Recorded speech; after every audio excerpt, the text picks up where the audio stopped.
The term negative capability is brought up in the chopped up poetry of the internet comments. You could easily breeze by it, but I was like, aha! Better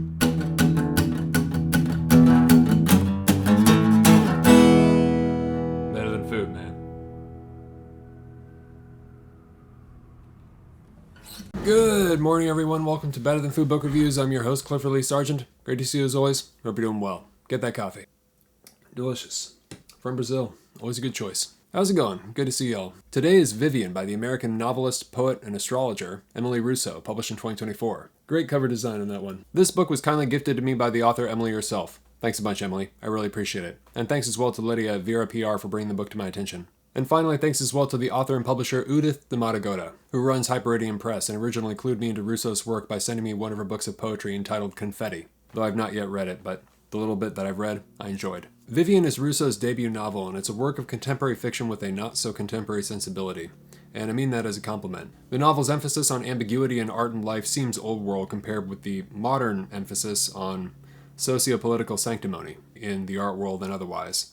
So I'll give you a summary of the book. Vivienne is the story of a former artist and fashion icon named Vivienne Volker, who's now in her 80s, and her family, composed of her daughter Velour, her granddaughter Vesta, her boyfriend Lou, who's 40, and the family dog, a brindle mutt named Franz Klein, named for the American painter, I assume. They all live together in small-town Pennsylvania, in a house with eccentric surrealist wallpaper with eyes among its various aesthetic curiosities.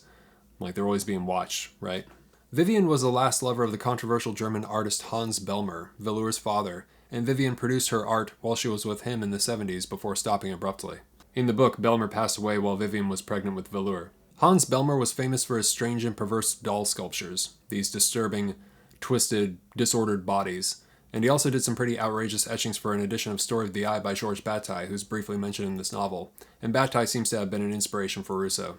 Regarding Bellmer, the English writer Nina Power, a great author and poet in her own right, whom I reviewed on this show, and who has a blurb on the back of this book, said in an interview with Emily linked below, "Of all the surrealists, I think Bellmer is probably one of the few that retains his power to shock." Very well put, and I agree. You'll quickly see why Bellmer's controversial if you look him up. Full disclaimer, Nina has been a patron of this show in the past, and thanks very much to her.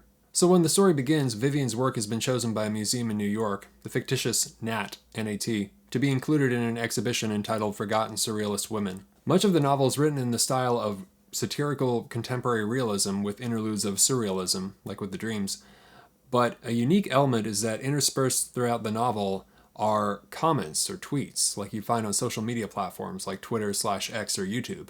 And the novel begins with them as a form of rapid exposition, revealing to us that Vivienne is suspected of having something to do with the death of Bellmer's other lover, Lain, who is partially based on Bellmer's real-life lover, the surrealist-adjacent artist and author Unica Zern, whom I've been wanting to read but haven't yet.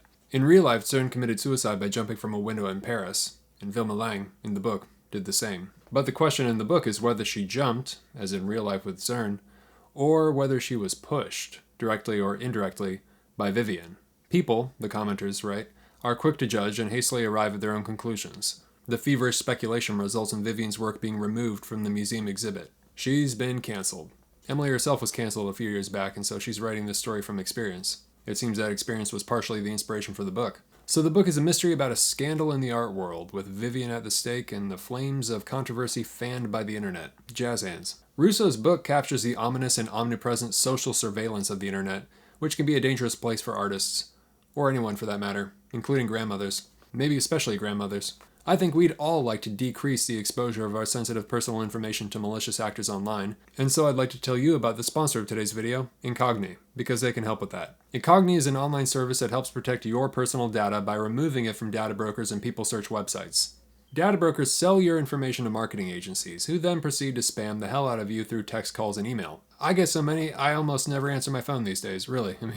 Spam is bad enough, but another issue is identity theft, or loss of control over your personal data. In the US, people search sites can gain access not only to information about you, but also your family. People search sites create detailed profiles and publish them online for anyone to see. This can expose you and your loved ones to risks such as scams, identity theft, online harassment, and stalking. Identity theft is very common. How common? Well, it just happened to my grandmother. No joke. Shame on them and may they burn in hell. Thankfully, she caught it and the issue was solved, but I wouldn't advise taking the risk. It ain't worth it. This stuff is real, and it's serious. And if you're a victim of it, it can be a tremendous headache. At minimum, a huge time suck. Protect your personal data. Protect your identity. Check out Incogni by clicking on the link below or by going to incogni.com/betterthanfood. And be sure to use code BetterThanFood to get an exclusive 60% off on an annual Incogni plan. And thanks to Incogni for sponsoring the show. Vivienne is a story about family, mortality, art, uncertainty, the mysteries of nature and God, and what it means to be an artist who engages with the outside world and subjects themselves to the opinions of the general public. It's a triptych portrait of a family, 3 generations of women, one of them a young girl for most of the novel, all at very different ages, contending with life, love, and death, each in their own personal ways.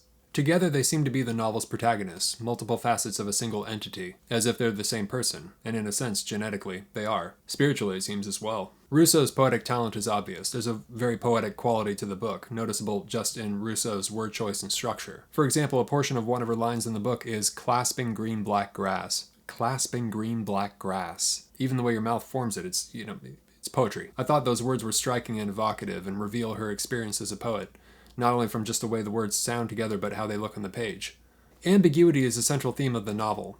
What is the truth about what happened? Is the truth even discernible? When we meet her in the book, Vivienne, now in her later years, is a Catholic. A quote from the book Gravity and Grace by the French Christian mystic philosopher Simone Weil appears in this book, and Weil's quote is, "Truth is on the side of death."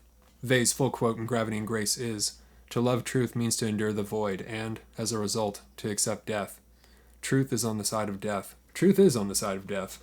Who knows the truth? This story seems to arrive at the conclusion that the truth, to the living, is unknowable, ambiguous, which seems, well, true. But does Vivienne hold a dark secret that compelled her to become a Catholic? As a form of repentance for a deep sense of guilt stemming from a very serious sin? Perhaps. Or perhaps it's much more complicated than that. Or perhaps it's both. Ambiguous, right? There's definitely a kind of a saintly quality to Vivienne. Christian mysticism seems to have influenced the novel significantly. The character Lars, who's a New York gallery owner, is a fan of Marguerite Porete and her book, The Mirror of Simple Souls. While reading this book, I remembered a quote from Adorno's Minima Moralia, and the quote is this: "Behind every work of art lies an uncommitted crime." Vivienne, the novel, is elusive because the truth and reality and the fundamental questions of life are elusive. Because of this, in spite of its occasional mysterious surrealism, often found in the descriptions of dreams, or perhaps curiously because of it, it feels real. And sometimes absurd, which also feels true. Reality is often absurd, no? Just by the contrast between the prose and the internet comments, Russo reveals the absurd, dangerous, yet also sublime nature of the internet. Many of these truncated reactive comments are like little insects of needling spite and anxiety, vying for a malevolent online ochlocracy, mob rule, right? Some are sincerely inquisitive, and some are just reminiscent of the Inquisition. Amidst the comments are all the enjoyably recognizable user archetypes, ranging from the polite to the unhinged, including the proverbial Jesus is Lord type user. Oh, if they're not present, it just doesn't matter. This is what makes or breaks a person these days, you know? Perhaps even what shifts policies, starts and ends wars, determines who lives or dies, figuratively and perhaps literally. Perhaps all of that's happened already. Absurd indeed. At the same time, Russo shows us the mysterious, almost magical nature of the internet, and that there can be a remarkable level of semi-anonymous sincerity and intelligence present within the same mob. Thus, Russo's conclusions as to the nature of social media are ambiguous. Again, ambiguity is a central theme of the novel. In an interview with The Creative Independent, link below, Russo said, "I think social media is a pharmacon. It can be both healing and poisonous." Agreed. Definitely.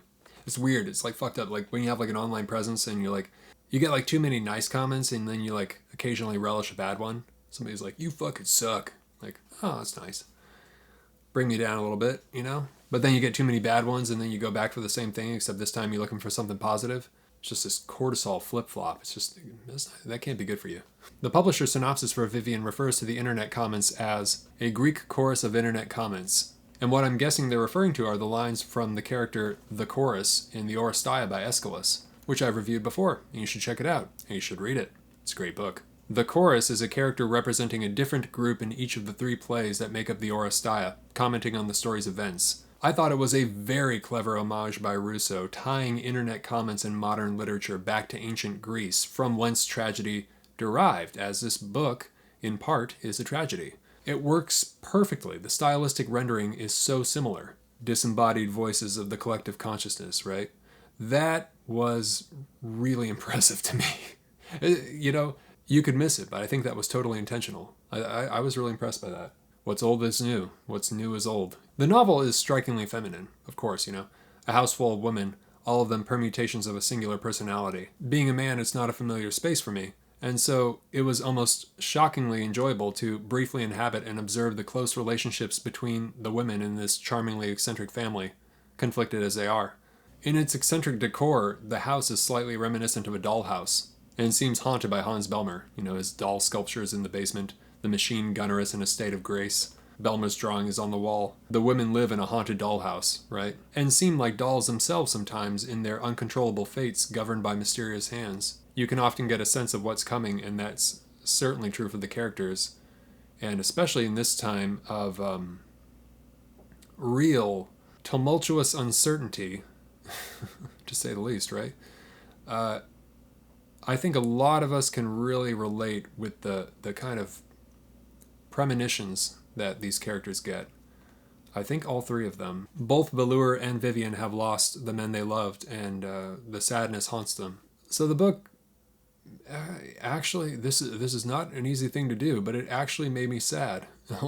It actually, it's pleasantly melancholy. But it's juxtaposed with this vivacity, right? The vivacity of Vivienne, Velour, and Vesta. It's joyful, but also somber. A phrase Russo employs in the book is demented tenderness. And when I came across that line, I was like, yes, absolutely. That's the tone of the book. Dementedly tender. I've been searching for it because the tone is so unlike anything I've read. Demented tenderness. Sweet but not saccharine, rather both sweet and uncanny. Freud reference intentional. The humdrum of the magical, the normal world drifting into the space of Yeats's Twilight. Not magical realism, but more of a depiction of the magic realism. Both dark and light, modern and antiquated, pagan and Christian, tragic and joyful. Russo's book suggests a focus on the philosophical idea known as the unity of opposites, which has its Western roots in the work of the Greek philosopher Heraclitus, whom I'll be reviewing soon. As Camille Paglia puts it, speaking about alchemy in her book Sexual Personae, which I'm doing a series on right now for patrons on Patreon, the synthesis of contraries. Bataille was influenced by Heraclitus. Russo almost certainly knows all of this. She's taught classes on Bataille, and I'm like 99% certain she's read Camille Paglia's Sexual Personae. All of these things are interconnected. The elements Russo is working with are both ancient and modern. She's reforming them in an alchemical exercise for a modern audience. The term negative capability is brought up in the chopped up poetry of the internet comments. You could easily breeze by it, but I was like, aha! This is a concept created by the poet John Keats, which I discovered through Sexual Personae by Camille Paglia, in her chapter on Shelley and Keats. The following passage comes from Camille Paglia's Sexual Personae, in said chapter on Shelley and Keats, chapter 14, Light and Heat, Shelley and Keats. Negative capability gives a man the ability to remain in uncertainties, mysteries, doubts, without any irritable reaching after fact and reason. Great men, especially in literature, and Shakespeare above all, possess negative capability, which is female waiting, a refusal to intervene, impose, or dominate. So negative capability is the ability to live without the need for definitive truth, to live within ambiguity, allowing one to discover truth in a manner beyond logic or reason. Negative capability, I realized, is not only the space of poets and artists, it's also the space of Christians and pagans. Perhaps neither religion is entirely true, but the truth exists in, as Paglia puts it, the synthesis of contraries. So Russo's really onto something here with these juxtapositions. Negative capability is central to Russo's story. There's tons of ambiguity within the actions of several characters, and for this reason, they seem real. As Russo suggests in that same video interview below, on the channel Sublation Media with Douglas Lain, even the artists she references, Belmer, Bataille, Vey, produced work subject to ambiguous interpretation. The reason the book is so powerful, in part, is because it was released into and comments on a culture with a heavy dislike of ambiguity. It likes to keep things good and bad, black and white, safe and dangerous, ones and zeros, because it can't contend with uncertainty. It doesn't possess negative capability, it's terrified of it. Understandably, I suppose. Look at the world. But that's art, as far as I can tell, and that is life as well, subject to multiple interpretations. But some interpretations of a person's life by a culture that harbors a hatred for ambiguity can have disastrous consequences.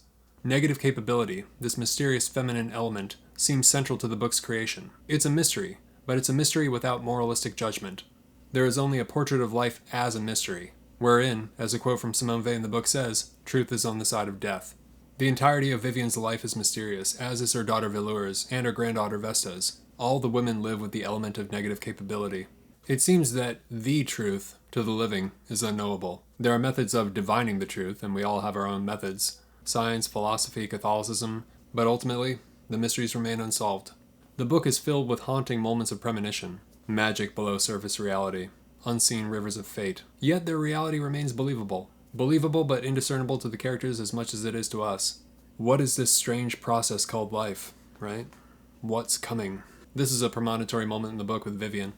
Vivienne often says things that make little actual sense. Instead, her words hit Lou a few notches below or above other conversations. In these moments, he listens. Sometimes Vivienne is his child. Other times, his mother or grandmother. Right now, she's something foreign. Neither. None. She bears no relation. I used to dream, she continues, that I was getting wheeled fast through a bright room. A hospital? Something like that. Unconscious. Dark. And shoved into a machine, almost dead. But not yet. Spoiler alert, if you don't want to know the ending, I don't think you're going to guess it from my review, but if you don't want to know anything about the ending, then please go read the book and come back and watch the rest of the review. Cool? Cool. While I did see the climax coming, I did not see the end coming. Nobody will. Wherein the narrative drifts into the realm of science fiction, with the organization known as the CCC. There are always C's in the acronym of a dubious entity, aren't there? Russo humorously pushes the acronym to its logical conclusion. It seems to be a commentary on the production of art and the production of the soul that creates it, wherein purity of natural creation is subjected to dystopian utility.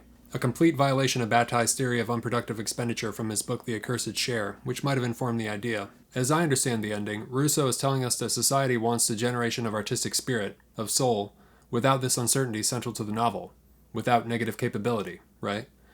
They want the product of something tragically brain-dead. Thus we end with a grim prophecy. There was something so 90s about the novel in the best way.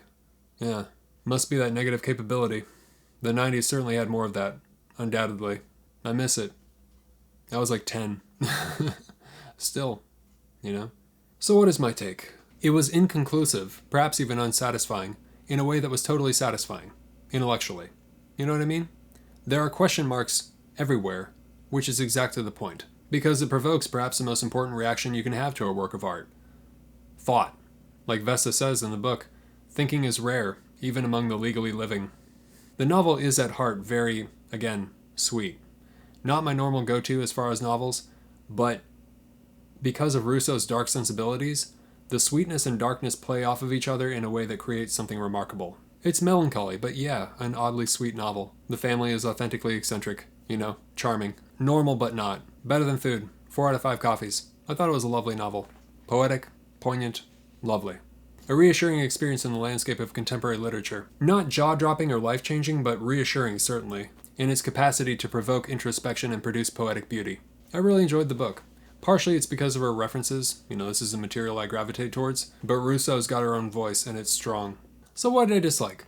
Perhaps there was a missed opportunity to travel into the dark character and psyche of Hans Belmer, and his fictitious lover Vilma Lain, and the associated figures of that era and their relationship with Vivienne. I'm afraid that if you're looking for a book that will teach you more about Belmer, this is not it. However, at the same time, the book isn't really about him. It's about Vivienne. But personally, I would have liked to have read more about Belmer and their relationship. He's just such a complex, dark character, there's so much to work with. So you should read it. Anyone who is into the Surrealists, Camille Paglia, maybe Angela Carter, Georges Bataille, Freud, Jung, and Simone Weil. And maybe Philip K. Dick. If you enjoy any of them, pick this up right away. And I hope you enjoyed as much as I did. And with that, coffee time. For those of you who are new, thank you very much for stopping by and watching the show. I take all the names of the patrons who are financially supporting the show on Patreon, I place their names in this mason jar, and for every review, I pull out a name. And whoever's name I pull out, I send a hard copy of the book I'm reviewing, plus a bag of coffee, roasted by yours truly. And the coffee is delicious. Currently from Brazil. If you would like to get in on that and help support the show, I sincerely appreciate it. Thank you very much. You can click on the link below, or go to patreon.com/booksofbetternfood, and the tiers start at $5 per video. I usually make around 3 to 4 videos a month. Please don't forget to set a monthly limit if you're on a budget. Though if you do set a limit, please allow for at least 3 monthly charges in order to get the video call perk. That's for the $10 per video plus tiers. In addition, for becoming a paid patron, you'll get access to all this cool stuff. And international shipping is included. However, unfortunately, I can't send coffee to the UAE or Qatar. Thank you very much to all my patrons for helping keep this project going. It really means a lot, and best of luck. Okay, here we go.